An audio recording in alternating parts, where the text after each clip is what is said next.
Hey guys, Dave here, back in the kitchen, and we're making something super easy that's going to be a really tasty treat. Actually, I'm gonna get some paper towels and set them on my cutting board here for a minute.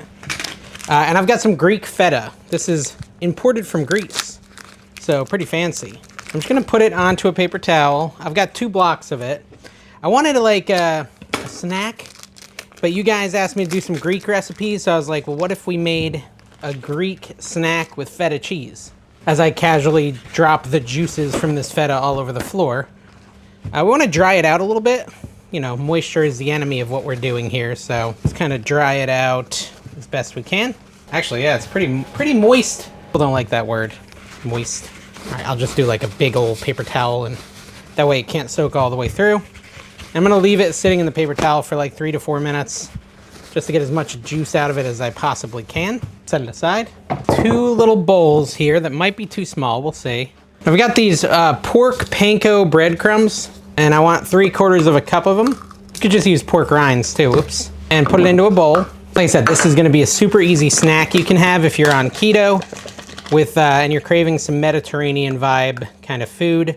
We want 1/4 cup of parmesan, like the pre-shredded stuff or grated.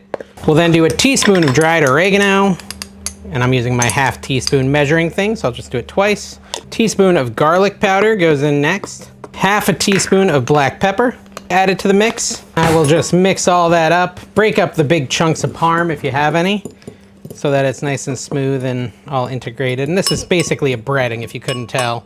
Just want to make sure I get it all mixed in, like that. We will then take 2 eggs and crack them into a bowl, like so, easy peasy. And we'll just, you know, beat the eggs. I think anyone who's ever like fried anything, we're not gonna fry these though, but the general idea remains the same. A fried type dish where you're adding a breading, which is essentially what we're doing. This will look pretty familiar. So here's what we're gonna do. We're gonna take our cheese back, bring our cheese back, give it one more like, quick squeeze to try to get the liquids out. Hopefully it's deliquified enough. We'll see. When we put, oh, it's like a little baby in its little cubby there. It is crumbling a little bit, which isn't ideal, but such is life. Did it do it twice? Yeah, it did it on both of them. That's funny. So what I want to do is like basically make cubes. Man, it's crumbling more than I want it to, but it is what it is. Can't really control the uncontrollable, can we? That, I guess. And it's supposed to be 1 inch, although I'm looking at this and realizing instantly these are not 1 inch. Where's my measuring tape? 1 inch cubes? That's like 1.5 inches. These are like 3/4 of an inch. So I'm gonna go with 3/4 inch cubes, I guess. That's fine. Same thing over here. Just so we have a bunch of feta cubes. Hopefully this is good. I think this is gonna be like shockingly good and super easy, but we shall see. I will be the judge, and then you can be the judge. What we wanna do is we're gonna take it, like I said, this is gonna look familiar if you've ever made anything kind of deep fried.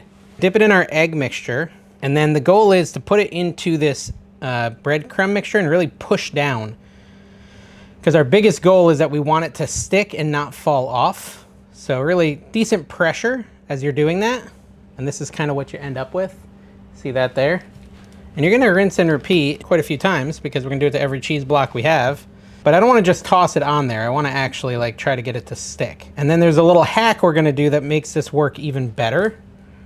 And let me know in the comments, are you a feta eater? So I always thought I hated feta, but then I did my baked feta pasta recipe, and that was so good. And I was like, you know what? I don't hate feta anymore. And so now I'm like constantly looking for recipes where I can use feta.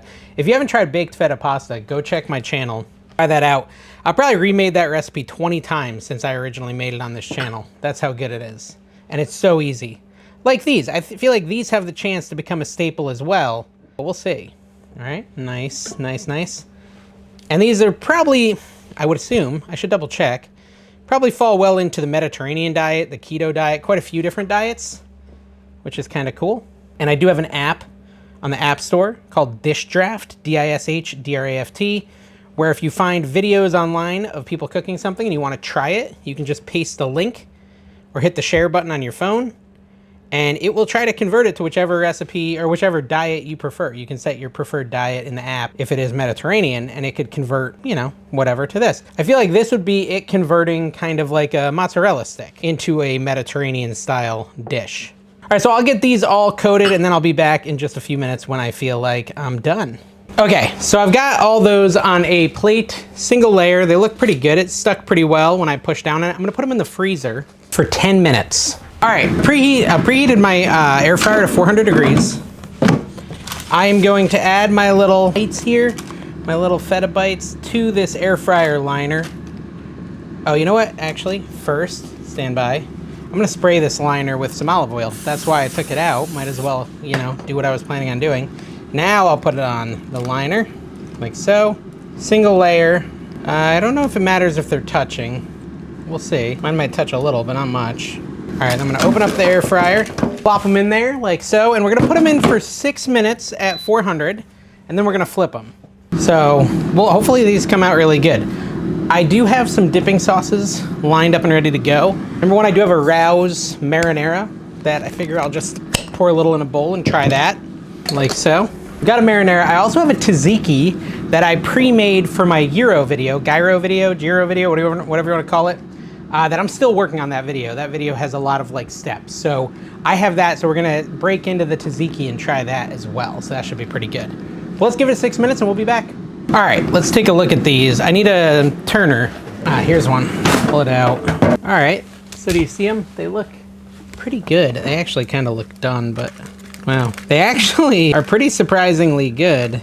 I'm impressed. All right, I'm just gonna use my hand to try to turn them over because I don't want it to get too crispy on that side. So flip them all over, then we'll do like another 2 to 3 minutes on the other side just to get an even cook. These are hot, so be careful. I am melting my flesh right now. Hot. All right, that one doesn't want to turn. Back in for like 3 more minutes. All right, so it's been a few more minutes. These should be done. Honestly, they were probably done after the first air fry, but look at these. All right, let me pull it out. I just spilled it everywhere. Awesome. Good job, Dave. Funny, because I was like, oh, these are gonna look really good in my thumbnail, but then I spilled them and broke them all. So all right, that's okay. They still look pretty good, even though I spilled them. Okay, so these are like blocks of feta cheese with like a pork bread. I mean, you saw what I did. I don't need to tell you what they are. They're really hot. Should I take a bite? Oh, that tastes good. That tastes really good. I didn't expect it to, because the smell on feta is like a little bit, but man, the flavor is there. Wow. And I feel like the pork rinds complement it. Should we see if it works with marinara or tzatziki? We'll see which one works better. I'll try marinara first on it and see how that tastes. Ow, ow, ow, it's so hot. Burning all the way down my throat. Patience. Oh, that's hot. These are actually insanely good. I've got a hot take. My hot take is that these are better than mozzarella sticks. Like just normal non-keto mozzarella sticks. These are better. Let me try it with tzatziki.